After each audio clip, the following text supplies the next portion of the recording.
¿Qué tal, chicos? Bienvenidos. Mi nombre es Hawani. This tense really helped progress my Spanish when talking in the past tense, and it's called el pretérito pluscuamperfecto, or the past perfect. Now, before we begin, if you are a beginner, this might be a little bit too complex for you, but nevertheless, it's always good to be aware of it as you start to progress through. But before we begin, what is el pretérito pluscuamperfecto?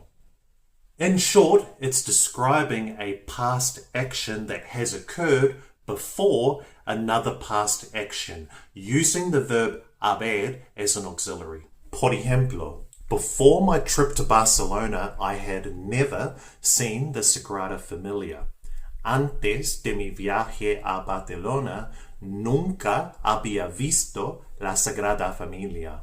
Antes de mi viaje a Barcelona, nunca había visto la Sagrada Familia. Again, notice how I'm describing a past action before another past action had occurred. Let's try another example. When I arrived, my girlfriend had already prepared dinner. Cuando llegué, mi novia ya había preparado la cena. Cuando llegué, mi novia ya había preparado la cena. As you can see, a very important tense because it really allows us to go into more depth or more detail when we're talking about past events in Spanish. Now, the next question is, where do we begin? We begin by knowing the conjugations first to the verb haber as an auxiliary. So in this tense, we'll focus on the yo and the el, ella, or usted form, which is había. Había. If you're not sure of the other conjugations, I will leave them in the description box for you below. The second thing we need to know is how to conjugate that second verb in its participio form. So remember, if you're not sure, it is pretty simple. For AR verbs, we simply take off the AR off the ending, and then we put ado there. For example, trabajar becomes trabajado. And for ER and IR verbs, we remove the ER or the IR ending, and then we put ido. Ido. For example, the verb comer, to eat, becomes comido.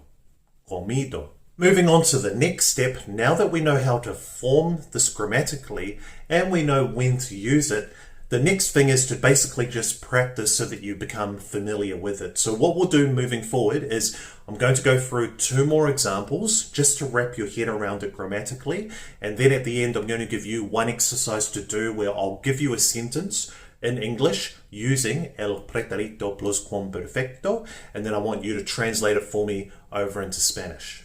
Now, let's begin by starting with the first example. When my son turned 2 years old, he had never been to New Zealand. Cuando mi hijo cumplió 2 años, nunca había estado en Nueva Zelanda.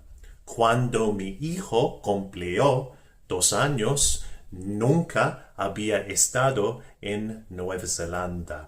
So if we take a look at that example there, we're using again the past perfect or pretérito pluscuamperfecto, again to describe an event that had happened before my son had turned 2.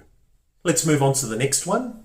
Before my trip to Argentina, I had never seen the tango.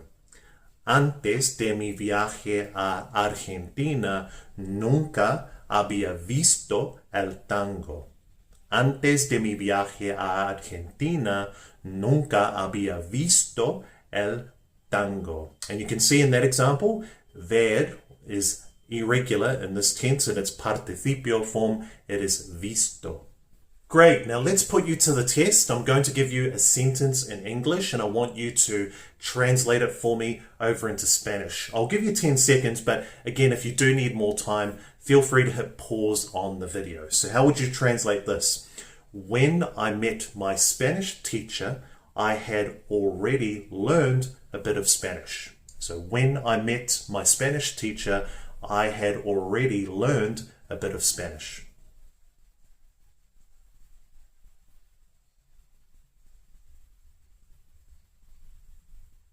This time you'd say, cuando conocí a mi profesor o profesora de español, ya había aprendido un poco de español.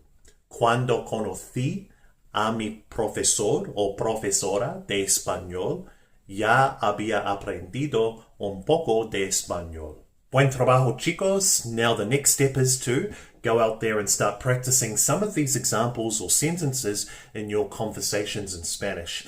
If it helps as well, please don't hesitate in the comment section below to write out a few of your own personal examples using el pretérito pluscuamperfecto. As I mentioned to you earlier, this tense really helped my Spanish develop in terms of talking about past events, and I think if you start to nail this and start using some of these examples, I think it'll really help your Spanish as well. As always, if I can help with anything else, please don't forget to write a comment or a question in the comment section below, and I'll see you in the next one. Hasta pronto.